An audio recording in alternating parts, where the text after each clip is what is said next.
আসসালামু আলাইকুম এভরিওয়ান। বৃষ্টির দিনে ওয়েলকাম টু সানরাইজ ক্যাটলস। অনেকদিন পর আবার আপনাদের কাছে। তো আজকে আমি বলেছিলাম যে আমার এখানে নতুন গরু আসলে আমি আপনাদেরকে অবশ্যই ব্লগ করে দেখাবো। তো এই হলো গিয়ে আমার শেড। পুরান গরুগুলোই এখনও আছে, মোটামুটি সবগুলোরই স্বাস্থ্য ভালো হচ্ছে, মাশাআল্লাহ।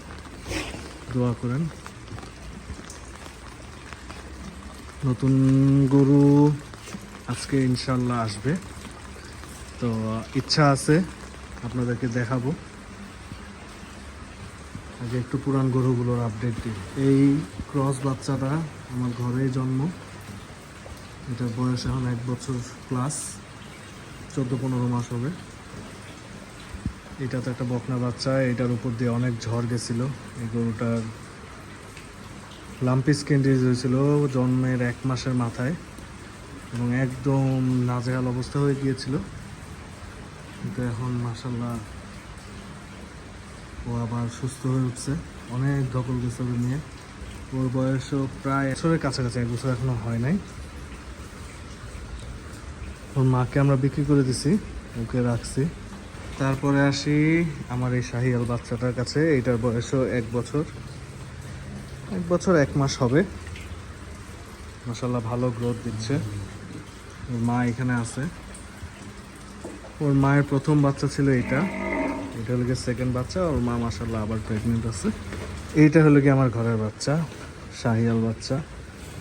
এটার এখনও দাঁত হয় নাই, কিন্তু এটার বয়স 2 বছর প্লাস হয়ে গেছে। আশা করি খুব শীঘ্রই দাঁত হয়ে যাবে।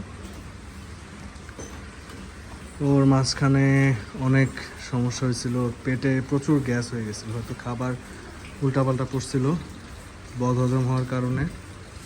তো পেটে প্রচুর গ্যাস হয়ে গিয়েছিল, তখন আমাদের পেটটা এখানে ফুটা করা লাগছিল।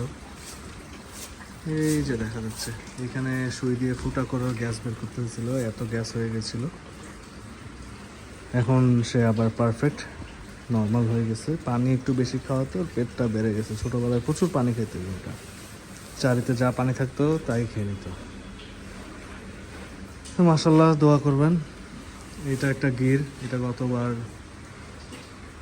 ঈদের আগ দিয়ে মনে হয় মাত্র 2 দাঁত হয়েছিল, তো তাই বিক্রি করিনি। যে এটার গ্রোথ ভালো আছে। এটা এখন 4 দাঁতের কাছাকাছি চলে গেছে, 4 দাঁত হয়ে গেছে মনে হয়। এই তো এটা 4 দাঁত হয়ে গেছে। এটা ইনশাল্লাহ আগামী কোরবানিতে আমরা বিক্রি করবো। ওর ওয়েট এখন প্রায় 400 কেজি কাছাকাছি চলে গেছে। এটা গরুটা রিসেন্টলি 2 দাঁত হয়েছে। এই গরুটা কেনা আমার 1 বছর হয় নাই পুরাপুরি। এই গরুটা রিসেন্ট গত মাসে মনে হয় দাঁত হয়েছে। এটার ওয়েট এখন প্রায় 420 কেজির মতো আছে মাশাআল্লাহ। ইনশাল্লাহ আগামী কোরবানিতে বিক্রি করবো। এই যে সামনে ঘাস দিয়ে দেওয়া হয়েছে। আমার ঘাসে এই প্রচণ্ড বৃষ্টি হওয়ার কারণে আমি ঘাসে খুব পিছায় গেছি। ঘাসের ক্ষেতের অবস্থা খুবই খারাপ, পানি টানি জমে গেছিলো। অনেক কষ্ট করা হয়েছে, সার দেওয়া হয়েছে, ঘাস নতুন করে লাগানো হয়েছে, কিন্তু বৃষ্টি যেহেতু কমতেছে না, এবছর আমরা স্বপ্নাই দেখতেছি যে প্রচুর বৃষ্টি হচ্ছে। তো প্রচুর বৃষ্টির কারণে আসলে পানি একদিক দিয়ে বের করে দেওয়া হয়, আবার বৃষ্টি হয়, আবার ক্ষেত ভরে দেয়, এরকম অবস্থা হচ্ছে। তো এই গরুটা গত কোরবানির আগ দিয়ে কেনা, আপনারা এর আগের ব্লগে দেখেছেন। এই গরুটা এখানে প্রায় 5 মাসের মতো হইল। মাশাআল্লাহ এখন খুব ভালো গ্রোথ নিচ্ছে। খাওয়া দাওয়া মাশাআল্লাহ খুব ভালো, গ্রোথও ভালো নিচ্ছে। এখন প্রায় এটাও মনে হয় 400 কেজির উপরেই আছে। আর এই হলো গিয়ে আমাদের সুলতান, আমার খামারের সিগনেচার। ও খুব ভালো আছে, ওয়েট অনেক কমে আসছে। ও এখন আরও রিল্যাক্স হয়েছে। লাস্ট ইয়ার যেহেতু বিক্রির উদ্যোগ নিয়েছিলাম, সেহেতু ওকে ফ্যাটেনিং করা হয়েছিল। তখন ওর আসলে প্রচুর ওয়েট বেড়ে গেছিলো, কিন্তু এখন মাশাআল্লাহ ওয়েট কমে যাওয়ার কারণে ওটা এখন অনেক রিল্যাক্সড থাকে। এবং অ্যাজ ইউজুয়াল সে সবার আদরের আছে। আমরা ওকে দানাদার কমাই দিচ্ছি অনেক, বডি ওয়েটের সাথে ম্যাচ করে দানাদার দিচ্ছি না, যেহেতু এটা ফ্যাটেনিং করতেছি না। বাট আমরা ঘাস দিচ্ছি, প্রচুর পরিমাণে ঘাস দিচ্ছি, যে ওর হেলথটা ঠিক থাকুক। নিউট্রিশনগুলো তো ঘাসে থাকেই। ঘাস থেকে নিউট্রিশনগুলো পায়। দানাদার জাস্ট সবাই যেহেতু খায়, ওকে না দিলে কেমন দেখায়, তাই দানাদারও দেওয়া হচ্ছে কিছু করে। আর এত বড় গরু কিছু দানাদার না দিলে আসলে হয়ও না। তো এই ছিল খামারের আপডেট। এখন এই যে এই জায়গাটা আমরা রেডি করেছি কোয়ারেন্টাইন করার জন্য, পুরো মশারি দিয়ে আটকে দেওয়া হয়েছে। ওইদিক এই জায়গাটা একটা সমস্যা হলো গিয়ে, বৃষ্টি হেভি রেইনফল হলে এখানে প্রচুর পানি আসে।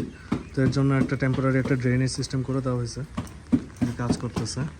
আর এটা পুরোটা মশারি দিয়ে আটকানো থাকবে। এর মধ্যে গরুগুলো 15 দিন কোয়ারেন্টাইনে রেখে নতুন গরুগুলোর যা যা ভ্যাকসিনেশন করা দরকার, ক্রিমির ডোজ করা দরকার, এগুলো সব এখানেই হবে।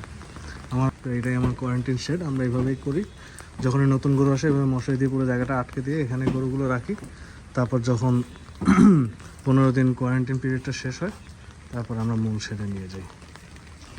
তো আমরা একটু অপেক্ষা করি, গরু আসছে, দেখি কয়টা আসে, কি গরু আসে, কীরকম আসে, আপনাদেরকে দেখাবো।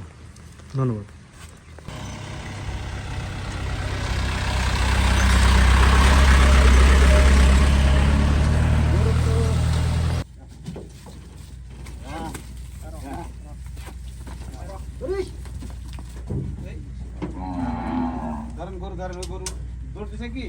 হ্যাঁ হ্যাঁ, আটকাইছে আটকাইছে।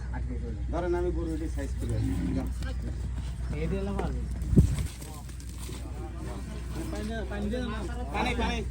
না ক্রস।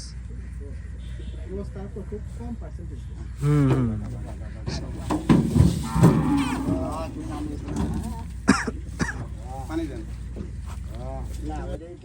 ওই আগে দুই কোয়াল লাগা না হইলে